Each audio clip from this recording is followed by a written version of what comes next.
So, welcome to Afternoon Snackage. This is the second one that I've had the pleasure of doing, and Emily fell for it. So, I asked her if she would join me on this thing, and she is the second sucker who have gotten to jump into this with me. So, Afternoon Snack is the idea. Because my background is in communications and because I have done so much work throughout my career in mass comm, internal communications, and I have done external communications. One of the things I have seen is just what happens when communication and collaboration are disrupted internally, and they can be some pretty expensive mistakes. And so Emily Adams has graciously agreed to join me to be my break room buddy for this edition of Afternoon Snackage. Hey, Emily, how are you? I'm great. Thank you for having me. I'm honored to be a part and to be number two on the series here. Number two on Afternoon Snackage, number one in your hearts. And so, Emily, really quickly, tell our folks what you do. What I do, I would say too much, but here we are, anyways. So currently, managing partner for GolfWorks Labs, where we help companies innovate faster in a lot of different ways. We use a Scrum and Agile methodology that we have. I won't go too deep into that. You guys can just go to golfworkslabs.com and check it out if you guys are interested. And then also locally building out the Tampa Bay ecosystem with Tampa Bay Tech Week and really kind of bridging the gaps in what we see in the ecosystem from founders to tech to innovation. Oh, that's really interesting. Yeah. That is very interesting. Okay. And do you have anything you're snacking on this afternoon? Unfortunately, I just ate no snack, but I do have a drink. I Okay. did that, but no snacks today. Is that your trusty water bottle? It's just a water bottle. That's all I drink. That's fine. And that's fine. No snacks because my goal is to have a six pack this year. So I got to stay focused on my goal. So Oh, okay, okay. And I have noticed that you are very serious about physical fitness. Oh, 100%. It's like my Yeah. therapy, slash mixed into like how much can I push myself and what can my body actually really do. I think powerlifting and like hitting my 1,000 pound total showed me like we are so much more capable of what we think our bodies can do. And so that's always just been ingrained in me. Okay, that's really cool. That is very cool. One day I'm gonna be like you when I grow up, actually. So shoot I'm gonna for shoot for higher standards. I don't know when that's going to happen. Well, I'm being modest this afternoon. I'm doing tea this afternoon, and it is actually tea. I'm not pulling that trick that people like to pull. And it's actually my favorite tea. I'm doing ginger turmeric tea. Oh, I Um, love that. That's I, such great tea. I love ginger turmeric. I Same. really, really do. Um, I actually did my snack before I came on because I thought it might be kind of messy if I tried to do the snack while we were doing this. It was well, all right, plug your ears because you're trying to stay healthy. I'm not doing so well in that department. So I had a buttermilk drop right before this. So a buttermilk drop, if you're a New Orleanian, you know all about buttermilk drops. But a buttermilk drop is a donut, but it's a donut in a ball, and of course it's made with buttermilk, and it's just a nice glazed ball, and so it is absolutely delicious. They are evil. Buttermilk drops are just they are the devil because it's just yeah. I had one though. I'm proud of myself. One. Hey, at least it wasn't a half a dozen. Oh no, no, no, no. I did that on my wedding night. Mm-mm. So all right, so really quick thing. So my wife and I, we had a really modest wedding. We wanted a really laid back wedding. This year is going to be our 12th wedding anniversary. Congrats. When we got married, we paid out of pocket for this thing. So we actually got married at a museum that anyone barely used. Like people were barely visiting this place. And we saw it and we were like, this is a really nice museum. It's like, do you do weddings? And they were like, I don't know. And we were like, yes, you do.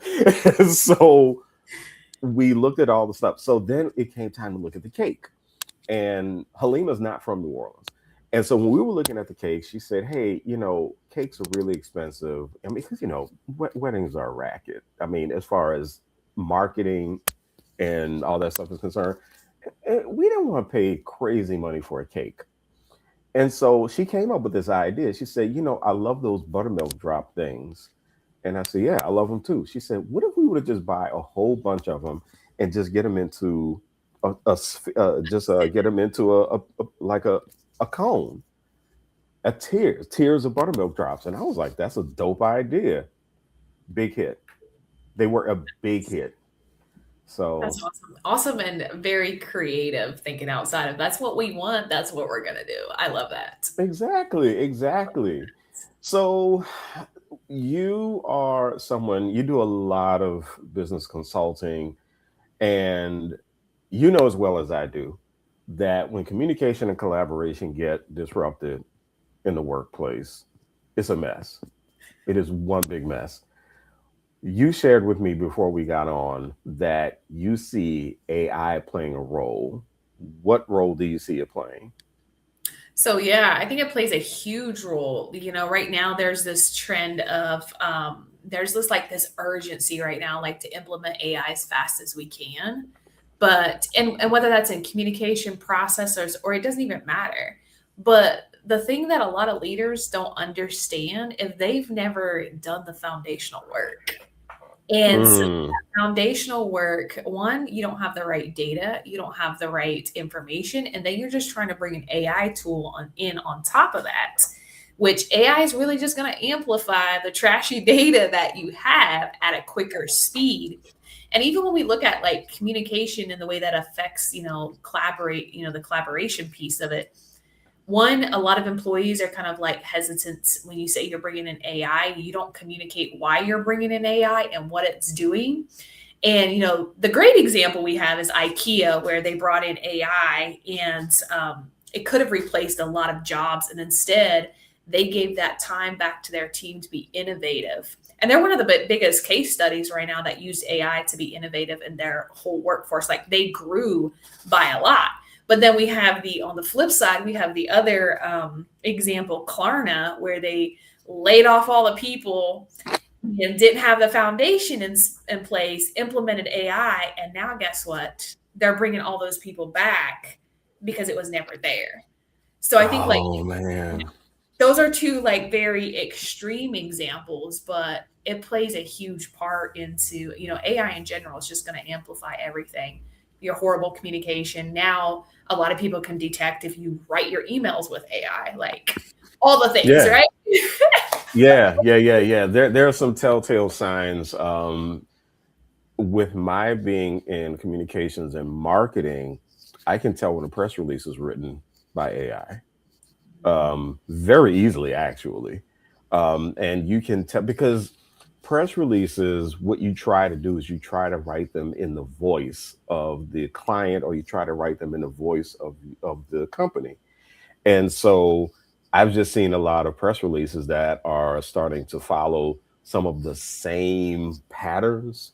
I mean, forget about the M dashes. I mean, I'm starting to see the bullet points and the language, and I'm going, this is AI, and it really does come across. You can just tell that AI wrote it at some point. But the other thing that I think about is it's so funny how we abandoned this when folks started getting computer education, and we used to say gigo, garbage in, garbage out. And so now AI is reminding us garbage in, garbage out, which is where we started with educating people about computers. um, there is a connection that you made to leadership having difficulty with AI and that disrupting communication and collaboration. What is that disruption? I think there's multiple pieces. One, there's leaders trying to implement AI that don't even understand the basics of it, right? And so I've, been even part of, I think I made a LinkedIn post about it the other day where on the one call, the leader was like, we have all these AI tools, but what are we doing with them? how are we going to implement them? So Mm-hmm. that's like one piece of it. Two is the communication around the intention of implementing AI.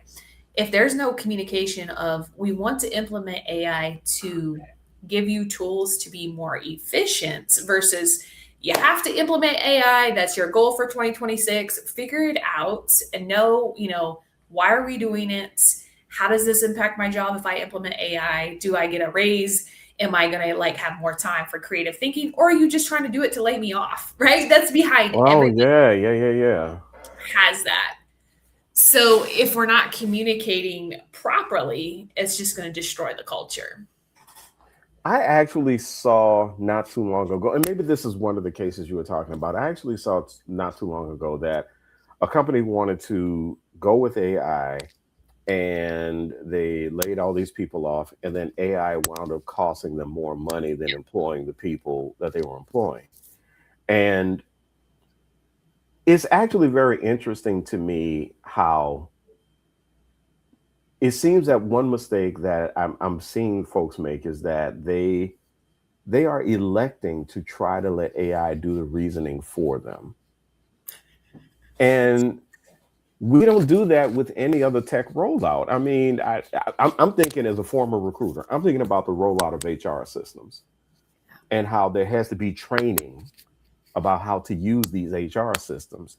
And if you don't use the HR system right, you're either going to just completely miss on some really big benefits for the company, or you are going to have a bunch of people walking around just having all kinds of stuff lost in the system, and people can't find stuff, and all this really.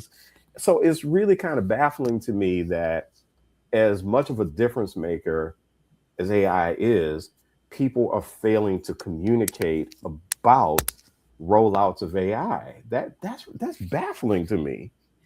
It is, but then on the flip side, if we look up at like, let's like pull ourselves back and like, why is the rollout not happening the way it's supposed to? And that really, I think, is the pressure that the industry currently has around Mm, implementing AI. It's the pressure of like, go quick, like run. Like, if you're not like, there's so much pressure around implementing it so quickly that they are forgetting those steps. They're forgetting the foundational of it. And it's like, well, let's just hurry up and run and hope that something sticks when we implement it. And then 6 to 9 months later, they're like, oh, yeah, that didn't work. So mm, it's this like quick hit. It's almost like what I call the Amazon Prime perspective, like where you order it today and it's here tomorrow and it's all fixed. And that's not, it's you don't get an instant gratification. They're great tools, but there's not this instant hit if you don't have the foundation there. why? Okay, I have got to know this. I really, really have got to know this. Why? Why are companies not getting the message on moving with haste when it comes to doing rollouts? Because I've seen this. I've seen this a bunch of times. It winds up in the news all of the time, and this is one of the reasons that I have become really irritated with the term "hit the ground running" because I picture people going and they're just running headfirst into stuff, and because they're running headfirst and they're so worried about the rollout, we have to keep up, we have to compete, we have to do this, we have to do that, because they are so consumed with doing it, they're not listening. That they are failing to catch things. I'm really not understanding this consumption. I mean, is it that much pressure that if it doesn't get done that quickly, the company is actually going to lose? I think it's a mix of a few things. And one of it's like FOMO. It's the FOMO effect, like the fear of missing out and the fear that we're behind. I think that's one of it.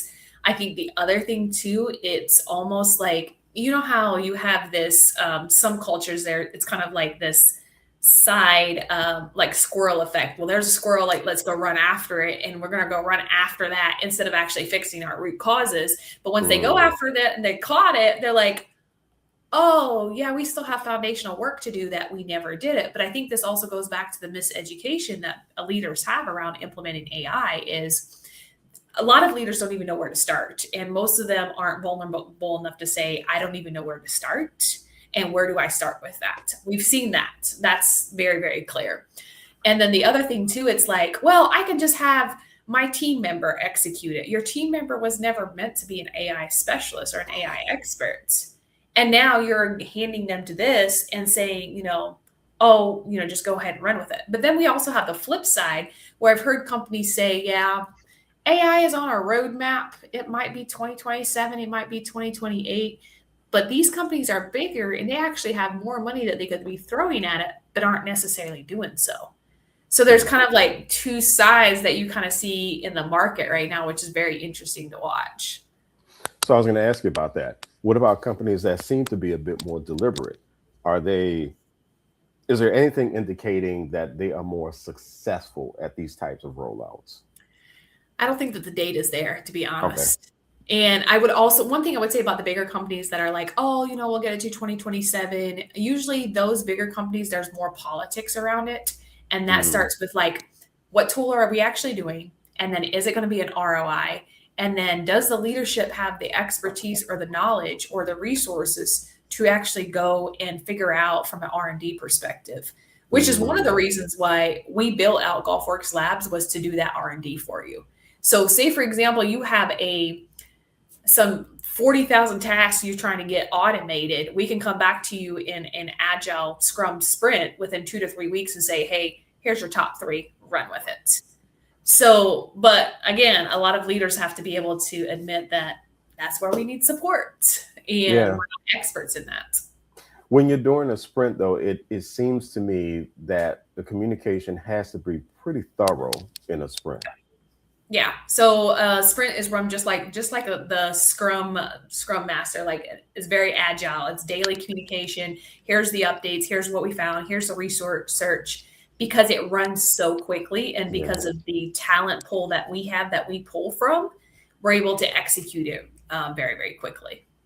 I participated in a consulting sprint once, and I was, to put it kindly, I was a pain in the butt to a few people because I was always stopping the conversation, and I'm going, so what are we doing?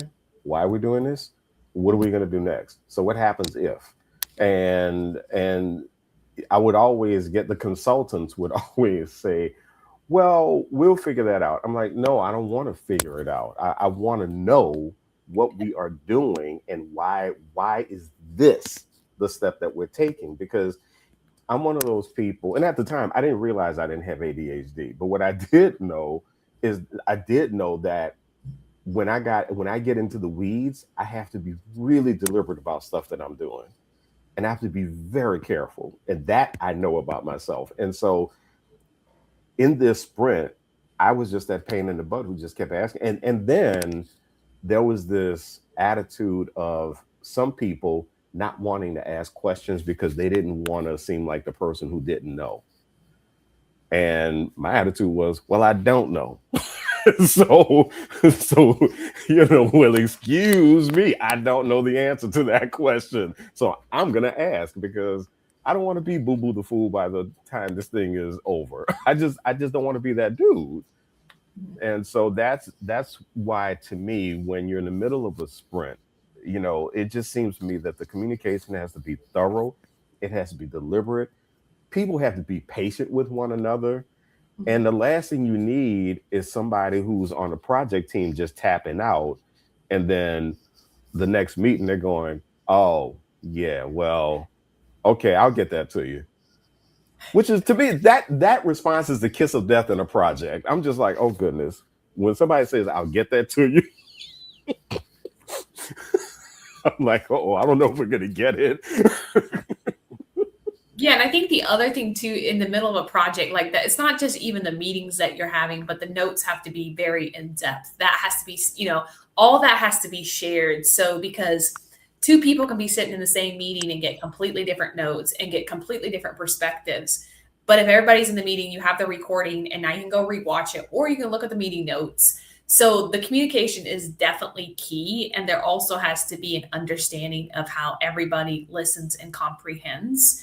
And some people don't comprehend in the moment. And tomorrow they might have 30,000 questions that you have to go through and answer. And that's part of the process. That's me. That's fine. That's just how you function. That's part of the process. I mean, you give me 50 lines of notes. I'm sitting there going, hold stop. I mean, that is me. All right, so we have about 10 minutes left. What how do you see people, not just the leaders, but the staff, the employees, the everyday people who get sucked into these sprints and these scrums and all this other stuff? How can people better manage the communication and collaboration in an AI rollout? So the very first thing is I would say it's awareness, transparency, and starting to create that kind of culture already. If you don't already have one of those cultures, but you have to start there. And most of the time, I know leaders probably don't want to hear this. That starts with the leaders all the way on the top. And that awareness is understanding your team, understanding that every single person will comprehend and learn in a different way. One piece of communication can go to the 100 employees and you can have 100 different opinions. Yeah. And when you're rolling out AI, and I actually saw this in play when we did a huge change at an automotive supplier that I was working with. And they rolled out this huge policy, right? And they just rolled it out, no communication, and it was horrible communication and it blew up. Like employees were upset. So the next time they decided to make another policy change, they changed their strategy a little bit. And this is kind of going to come back to like implementing AI is communicate, but also make sure whoever's writing that communication, it's very, very clear. You might need a communication expert if you don't have one on the team. And then also open up like town hall or something where people can ask questions. Yeah. Even Yeah. though they may just come and hang out, but talk about, hey, these are some of the questions we've had. Here's our answers. Have that transparency and that trust. Now, granted, that does take some time to build, and that goes into a whole other conversation around culture building. It does, because I've been in a situation where, staff have said, well, we don't really know what's going on. And then they, and then trust starts to melt away. Mhm. And so people start creating their own stories about what's happening in the C suite. And then here I am, the internal communications person, going, yeah, people are nervous right now because we're not telling them enough. And, people going, well, I mean, we'll do it, and then we'll give them updates. And I'm going, no, because to me, whenever you have a major change, especially if you're implementing something major like AI, you got to deal with people's fears around it. Mhm. Because people get terrified, and there are people who are just terrified of AI right now. I think for good reason. And Mhm. so, okay, so the leader has to build a culture. There has to be transparency and communication. What else would you think about, or what else are you thinking? Making sure the communication is clearly wrote and not wrote by AI. Like, let's be clear, like making sure that is clearly wrote. So, like, having the clear Wait, hold on. I'm sorry. This AI memo was written by Claude. exactly. Oh no, wait. Some people have done this. Oh, I'm sure there's examples of people Okay, okay. I didn't know if you've seen it, but all right, go ahead, go ahead, go ahead. yeah, it would not shock me at all. And granted, there's a lot of good like through Claude and ChatGPT, like you can program it Yeah, to write like you, but you're still going to have to program it so deeply that if you're not an expert, they're going to know. yeah, And if it's going out to a lot of employees, like make it human, right? And then after that, like have actually a set time where don't just say you have an open door policy, but actually practice that. Like start asking them, like, what questions do you have? Having these open hall, communications. And I think you touched on an important piece is the fear around it. So address that. Like, hey, we know some people have fear around it. It's not to do a layoff. These are we're hoping to do cost savings. We're hoping to give you, more time so you can be innovative in your role, whatever that looks like. But actually communicating that's going to be huge. yeah. I mean, because part of this too are people who forget AI. They're afraid of technology. Yeah. And anytime tech changes and they keep hearing about it, they get. I used to work with somebody like that who every time there was a new technology, I mean, this person got really, really nervous, and they would say, "I can't do all that stuff." And so it was really, really difficult to do rollouts. But this person was a key person on the team. And so I'm sitting there going, okay, well, let's talk about it. And what can we do? What can we do to get you involved here? And he'll say, oh, nothing, nothing, nothing. I'm like, no, we you need to be involved. Um, and so that is really, and I feel bad for those people who feel like they can't do it. I feel really bad for them because they feel alienated. Yeah. But on the flip side too, for the leaders that have, people like that on their team, that should be your sign that that's a development to help them grow through. So Mhm. maybe it's not a training, maybe they have like some trauma around it. Maybe you need a therapist, like instead of Yeah, like, stuffing them into one training versus the other, like get to the root cause of it is maybe they have some kind of fear around it and like start there and give them those tools and resources so they're not constantly afraid of it. mm. All right, so we got about 4 minutes. I want to give you a close out here. So, any parting shot you want to give, and information about how people can get in touch with you. I'm heavily on LinkedIn and Threads. My DMs are always open, so feel free to slide in my DMs if you have any questions or comments or anything else you want to know.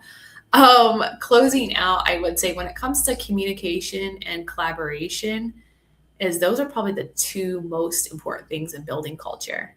And make that a priority, build that foundation. If your leadership is not trained, get them trained up. Ultimately, it really shapes your culture and it should be a primary focus for every single company. I don't care if you're 10 employees or if you're 2,500, it's important. Yeah, yeah. And I mean, people think that this is just cliche, but culture really does eat strategy for breakfast. All the time. Every All the single time. If you do not have a coalition of the willing, and they and they there's I mean I've been places where the culture honestly is kind of defeatist, where it's a fixed mindset culture, where people are saying we can't do this. We need somebody to come in and do it for us. Which that's a whole nother discussion, about how people open themselves up to problems. But yeah, I'm definitely with you 100%, which is why I do afternoon stackage. Because communication and collaboration are definitely they're definitely big things in the culture. Definitely. Yeah. Well, cool. What's next for you? What's next for me? Yeah, what's next? Anything interesting or Continue to build GolfWorks Labs. We go have lift 7. go lift weights, power lift some more? No, actually today I just have I lifted already this morning. I'm just gonna go finish getting my steps in. There, I've got like a minimum of 10,000 steps, so that's what's next for my day is to go get some steps in, wrap up some emails, and go grocery shopping. So I have more snacks to eat. All right. Well, thank you for making me feel guilty, Emily. Bye. No, I'm joking. Emily, thank you so much. I You're really, really welcome. appreciate you. And thank you for being my break room buddy this afternoon. You're welcome. Thank you for having me.